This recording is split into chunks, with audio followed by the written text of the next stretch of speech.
Hola estudiantes de segundo año medio, les doy una cordial bienvenida. Hoy aprenderán la temática Los pueblos originarios de Chile y los cambios en su vida desde la llegada de los españoles. Seguramente alguna vez te preguntaste quiénes habitaban el territorio chileno antes del periodo de la conquista. La respuesta es sencilla. Antes de la llegada de los europeos, en el territorio que hoy es Chile, existían diversos pueblos cuyas raíces venían de muy atrás en el tiempo. Los arqueólogos han demostrado que ellos representan una larga historia con un desarrollo propio y que entró en contacto con los europeos. Ahora conocerán los principales pueblos originarios de Chile, contemplando aspectos como su ubicación, economía, arte, organización social y culto. Los aymaras. Los pueblos aymaras se encuentran dispersos a lo largo de diferentes pisos ecológicos de una inmensa zona en las regiones de Arica y Parinacota, Tarapacá y Antofagasta, en 3 pisos ecológicos: el altiplano y la puna, sobre los 3.800 metros sobre el nivel del mar, en la sierra y valles altos de la precordillera y en los valles bajos y las ciudades del norte de Chile, así como en centros mineros, en la costa y en las grandes urbes más distantes. La economía aymara se basa en 2 principios ancestrales: complementariedad y reciprocidad. El primero se relaciona con el aprovechamiento y complementación de recursos de distintos pisos ecológicos. En ella se realizan actividades económicas tradicionales como la agricultura y la ganadería de llamas, alpacas y corderos. La reciprocidad se expresa a través de sistemas de trabajo solidario. En el ámbito artístico, la textilería ha sido fundamental para la elaboración de la vestimenta tradicional. Además, destaca por su excelente técnica y fineza. Los tejidos son altamente valorados y se suelen intercambiar por otros bienes. La música y el baile también son muy importantes, ya que, además de ser una diversión, cumplen un rol en sus ritos y fiestas religiosas. Su modelo de organización social se relaciona con la organización del espacio y del territorio. Este modelo organizativo rebasa las fronteras actuales para reconocerse en torno a la marca o territorio donde se desenvuelve cada etnia. Las autoridades duran un tiempo limitado, 1, 2 o 3 años. Su cargo es sacrificado, pero implica prestigio y estima por parte de la comunidad. Solo acceden a ellos los matrimonios, pues los solteros están impedidos de asumirlos. La religiosidad aymara es un sistema de base sincrética, donde se funden una cosmovisión y ritualidad tradicional y las creencias católicas. Ambas conforman un todo integrado. Este sincretismo se expresa especialmente en fiestas comunitarias como la de los santos patronos, Semana Santa y Todos los Santos. Los atacameños. Las comunidades atacameñas habitan los oasis, valles y quebradas de las cuencas del Salar de Atacama y el río Loa, ubicadas en la región de Antofagasta, Chile. Destacan en el arte atacameño la cerámica, la cestería, los textiles, orfebrería, baile y música. La antigua cerámica era de un solo color, roja y negra, muy bien pulida. En el presente se continúan realizando vasijas monócromas, jarros y pucos, algunos con modelos de animales.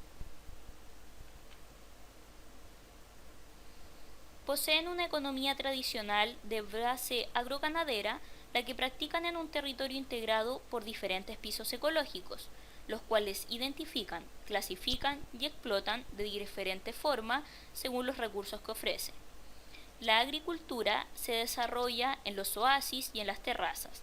La actividad ganadera es tradicional de llamas, alpacas, ovinos, caprinos y mulares, de los que obtienen carne, pieles y los utilizan como medios de carga. La comunidad es la base de la organización atacameña, quien articula las relaciones sociales, económicas y religiosas del territorio colectivo, donde participan las unidades familiares.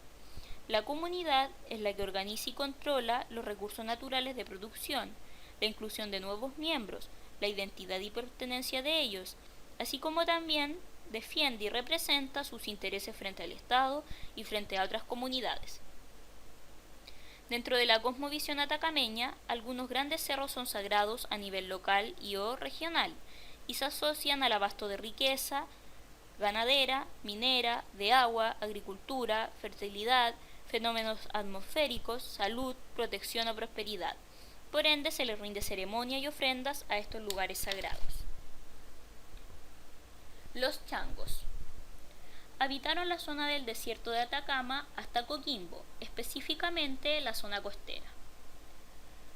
La humedad que se crea por las brisas marítimas genera un fenómeno climático característico en el litoral denominado Camanchaca, una neblina muy copiosa que posibilita la presencia de ecosistemas costeros de gran biodiversidad.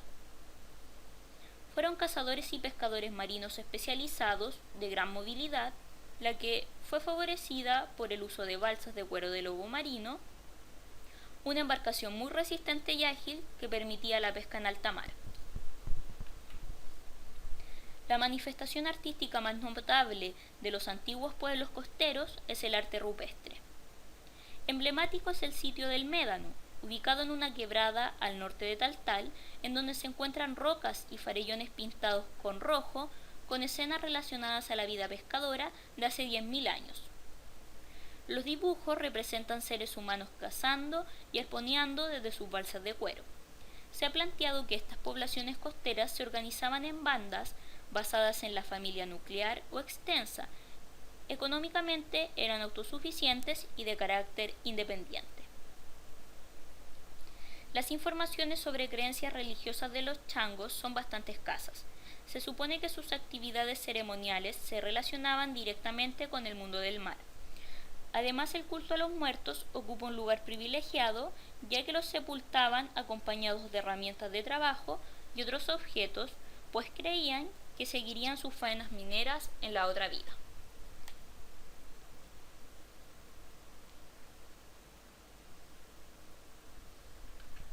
Los Rapa Nui. La isla de Pascua Rapa Nui se encuentra en medio del Océano Pacífico Sur, a 3.700 kilómetros de las costas americanas, aproximadamente frente al puerto de la ciudad de Caldera. Es de origen volcánico y no posee causas de agua permanente, pero sí subterráneas. Hotumatua fue el primer rey de la tierra Rapa Nui y conformaba una élite que poseía, además de un poder político, uno mágico, que hacía crecer los frutos y los animales de la tierra y el mar. Cada uno de los descendientes de Hotumatua constituyó grupos diferentes, llamados mata, que poseían un jefe, personas de rango, distintas clases sociales y especialización de sus actividades, entre ellos un jefe militar, policías, maestros, sacerdotes, constructores de casas, escultores, agricultores, pescadores, etc. Poco antes del año 690 después de Cristo, la producción de un superávit económico permitió el comienzo de una arquitectura religiosa monumental en el sector costero, los ajú, una inmensa manifestación que se puede denominar, además de religiosa, artística. Se caracterizan por un patrón de rampas con alas laterales y pavimento de rocas de playa, alineadas alrededor de una plataforma central plana y alargada, llena de ripio. Sobre esta descansan los moais, en solitario o en filas de hasta 15. Estas enormes estatuas de piedra corresponderían a imágenes de antepasados. Cada uno lleva el nombre de la persona que representa. Considerando que una gran cantidad de estatuas todavía se encuentran en las canteras o en su periferia, se puede pensar que el proceso de transporte fue la parte que más dificultades presentó. En el primer periodo de la historia Rapa Nui, el culto estaba organizado alrededor de los antepasados, representados en los moai. En el segundo irrumpió el culto del Manutara u hombre pájaro. Su economía se basa en la agricultura, complementada por productos marinos, como pequeños moluscos y peces, y el atún principalmente. Esta actividad se realizaba con redes, lienzas, trampas y anzuelos de hueso, madera y piedra. Se cultivaban especies traídas por los primeros colonizadores de la isla, diversas variedades de ñame y de batatas, taro, plátano, cañas de azúcar, entre otras especies.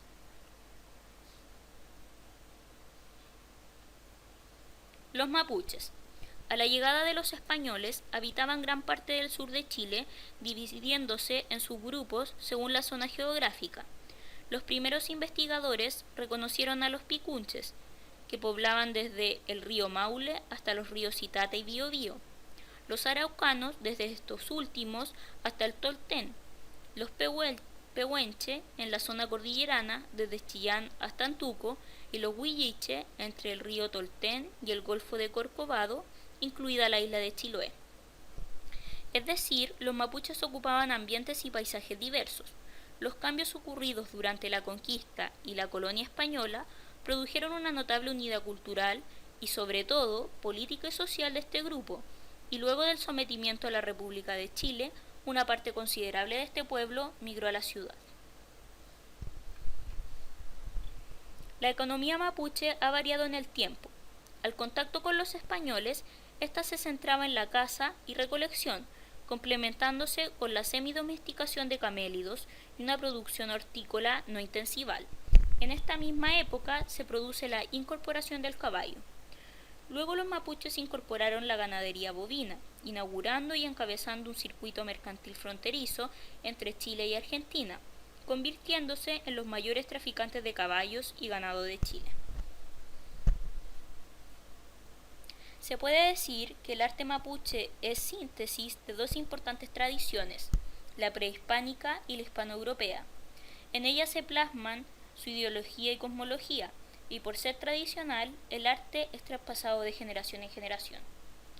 Su reconocida orfebrería en plata se desarrolla con la llegada de los españoles, incorporando la fundición artesanal, pero conservando el laminado con que se confeccionaban los antiguos adornos en cobre.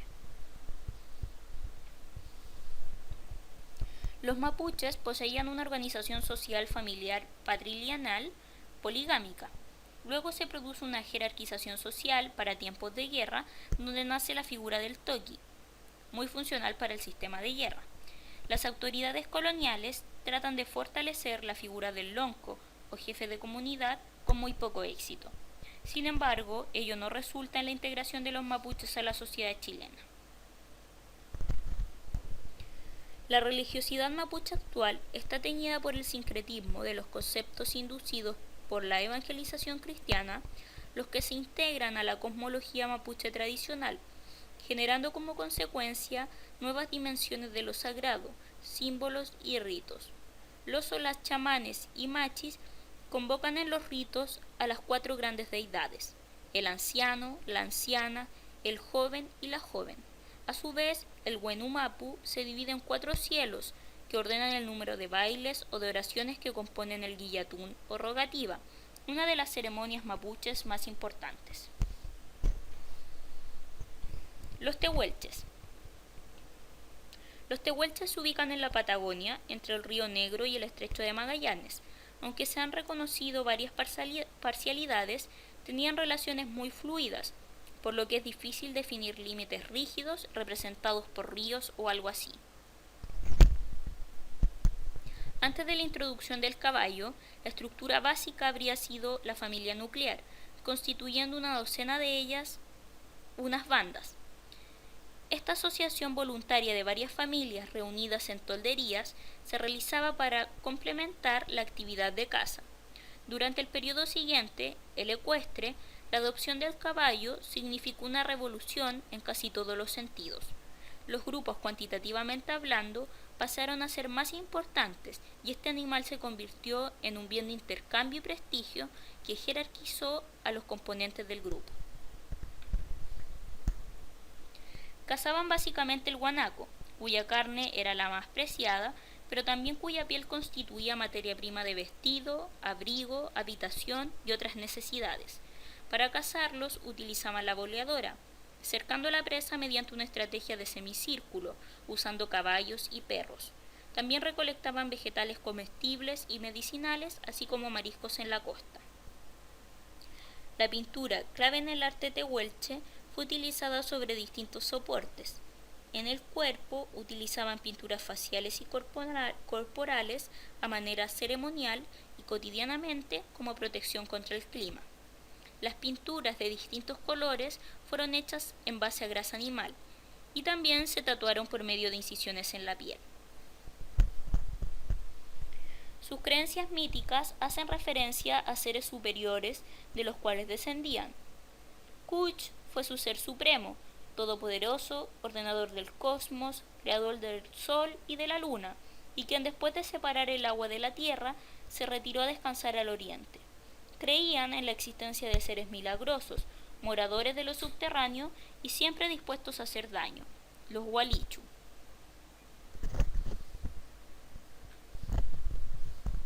Los Selknam. Los Selknam habitaron la isla grande de Tierra del Fuego. Ella se dividía en la región de praderas ventosas al norte del Río Grande y la zona boscosa, montañosa y lacustre al sur del mismo río. Los Selknam eran cazadores-recolectores terrestres de alta movilidad, lo que les permitía explotar los recursos dispersos en la isla. Importante recurso era el guanaco, que se cazaba con arco y flecha, pero también con boleadoras. Aunque eran grandes maestros en la pintura corporal y el canto, gran parte de lo que sabemos del arte Selknam se remite al vestuario. Vestían solo con pieles y cueros de animales, especialmente el guanaco, quien, aunque para mantos y capas preferían el zorro.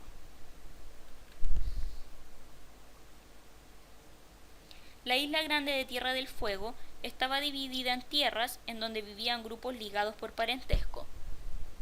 Básicamente existían 4 tipos de instituciones sociales. La sociedad Selknam prescindía de cualquier órgano de autoridad. Solo los adultos tenían ascendencia sobre los jóvenes. Por lo tanto, podemos decir que la sociedad Selknam fue igualitaria e individualista, pues cada uno era llevado por sus intereses o por los de su linaje. No había sistema de tributos, ni regalos, ni acumulación de riqueza. El mundo ideológico Selknam era muy complejo, expresándose a través de mitos, leyendas, ritos y ceremonias sociales complejas. Su religión habría sido monoteísta, pues habrían reconocido un espíritu divino, Atamauquel, ser supremo, espíritu primigenio, anterior a la creación y a los hombres, omnipresente, incorpóreo y sobre todo lejano. La religión Selknam habría sido terrenal, pues los hombres no se preocupaban del más allá, nadie se preparaba para ingresar a él. Los Cahuéscar. Los Cahuéscar vivieron entre el Golfo de Penas hasta aproximadamente el paso o canal Cockburn en la parte occidental de Tierra del Fuego, ocupando además casi todo el estrecho de Magallanes hasta la entrada sur del canal Sarmiento. Fueron un grupo canoero nómade, cazador-recolector. La embarcación principal parece haber sido la canoa de cortezas de árbol, preferentemente el coihue, cosidas con nervio de ballenas unas sobre otras y enmalladas a modo de concha. El régimen alimenticio cahuéscar fue fundamentalmente carnívoro y graso. Los recursos principales se obtenían de la caza de lobo marino, nutrias y aves marinas, así como de la pesca y la recolección de moluscos. En el ámbito artístico, sus adornos fueron collares de concha y plumas, su vestimenta una corta capa de cuero amarrada al cuello, cuyo material varió según el territorio, podía ser de lobo marino y venado principalmente. La utilización de pintura corporal fue una costumbre muy común, aunque restringida a las ceremonias. Dibujaban en su rostro y cuerpo rayas y motivos geométricos de distintos colores. La unidad social básica fue la familia. Existió un jefe a cargo de las excursiones de caza, que solía ser aquel de mayor fuerza, y cuando dimitía, el cargo era heredado por uno de sus hijos amigos. La cosmovisión cahuéscar se basaba en la creencia de un ser supremo, solitario e independiente, Cholás, creador de todo, de las tradiciones y de la moral. Él dirige la acción humana. Los sueños serían el nexo con el más allá. Existirían otros espíritus como Ayayema, espíritu maligno presente en todas las etapas de la vida. Se le asociaba la fetidez y rondaría por los parajes australes, llevando mala suerte, enfermedad y muerte. Moralmente predominaba el principio, cada uno es primero su propio prójimo. Los Yámanas. Los Yámanas poblaron los archipiélagos del extremo suramericano, desde la península de Bekno hasta el Cabo de Horno. Los yámanas pertenecen a los grupos canoeros australes, quienes se caracterizan por ser pueblos nómades que complementan caza, pesca y recolección. La canoa fue central en su economía y en su forma de vida. El tipo de embarcación más común fue la construida a partir de la corteza completa de un árbol, recortada y modelada como una góndola de Venecia.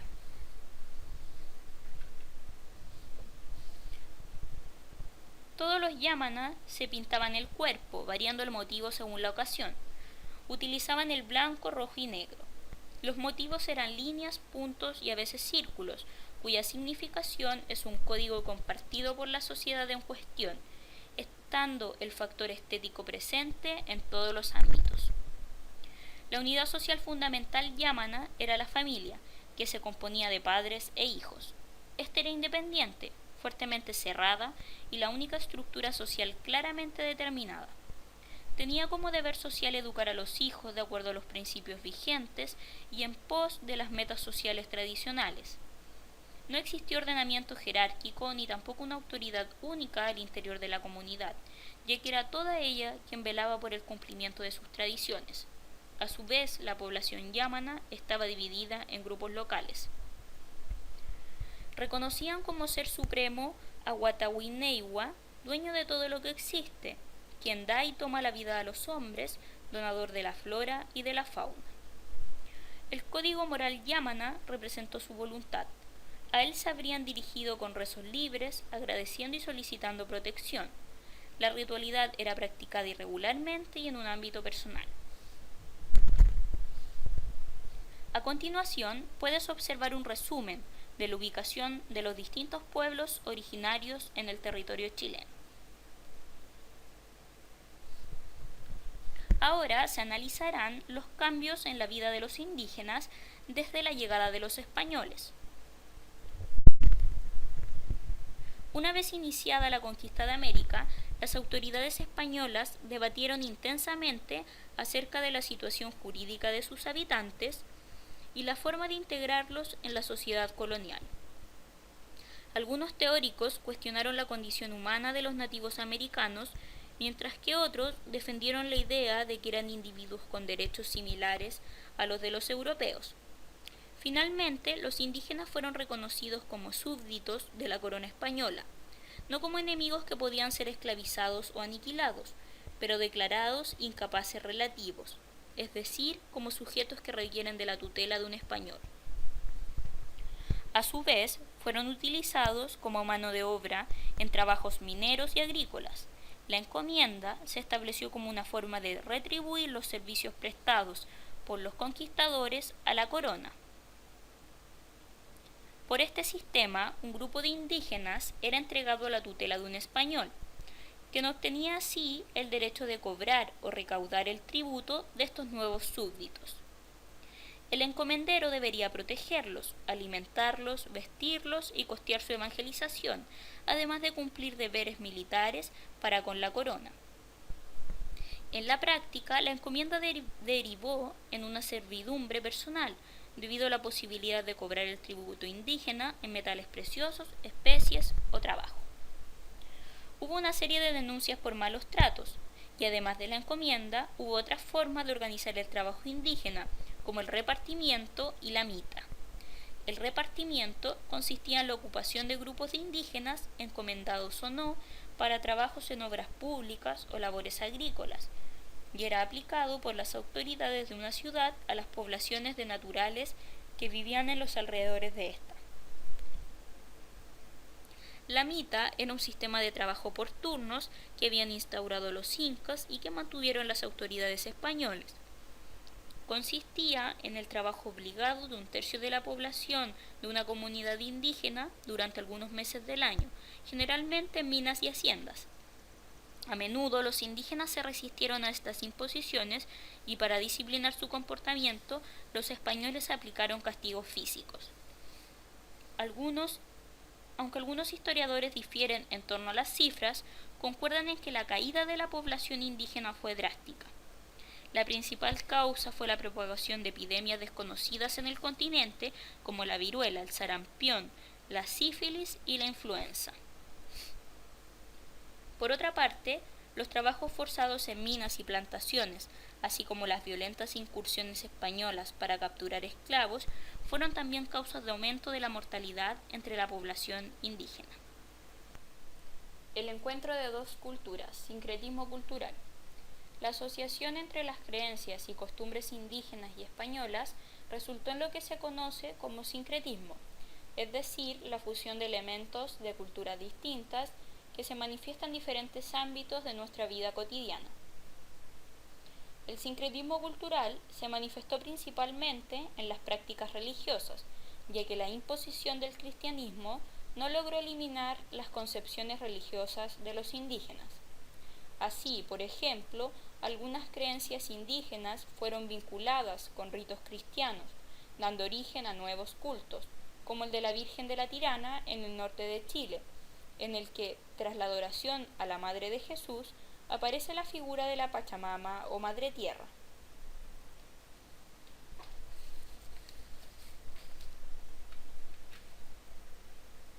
Estos han sido los contenidos correspondientes a la unidad número 2. Ahora los invito a que desarrollen la actividad de aprendizaje que se encuentra en la plataforma. Nos vemos la próxima clase y que se encuentren bien.